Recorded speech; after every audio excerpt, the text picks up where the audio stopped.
Our knees are the largest joints in our bodies. They're central to almost everything we do. So if you or a loved one is suffering from arthritis or an injury to the knee, everyday activities such as walking, sitting, or kneeling can feel debilitating. But you're not alone. It's one of the nation's most common causes of disability and impacts the lives of 54 million people in the United States alone. One possible treatment option for knee pain is total knee replacement, a procedure that involves removing the damaged bone and cartilage, then replacing the knee joint with an implant to reduce pain and restore the motion and function of the knee. Today, knee replacement surgeries are being combined with a new technology, and it's changing the way knee pain sufferers are treated. Meet Mako, a robotic arm-assisted technology used by surgeons to perform total knee replacements.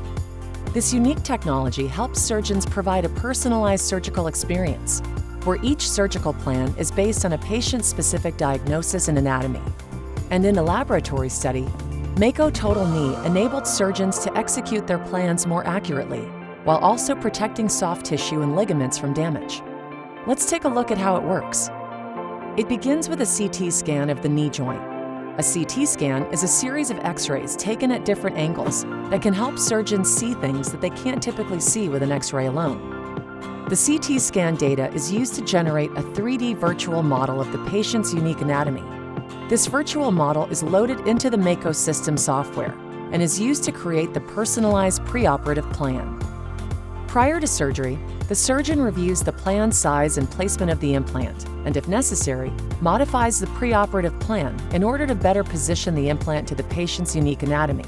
During surgery, the surgeon locates points on the knee in order to register the anatomy in the Mako system. This process establishes the relationship between the patient's actual anatomy in the operating room and the 3D model that was used during the planning process. This step helps ensure the procedure is executed to plan. Once the anatomy is registered to the 3D model, the surgeon has the flexibility to modify the preoperative plan based on their assessment of the patient's anatomy and range of motion.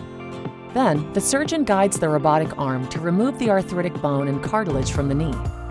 A virtual boundary provides tactile resistance to prevent the surgeon from removing more than just the arthritic bone identified in the preoperative plan.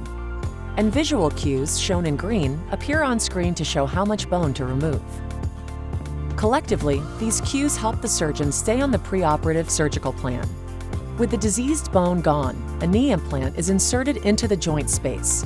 And once the surgeon is comfortable with the knee's movement, it's off to the recovery room to begin the journey towards strengthening the knee joint.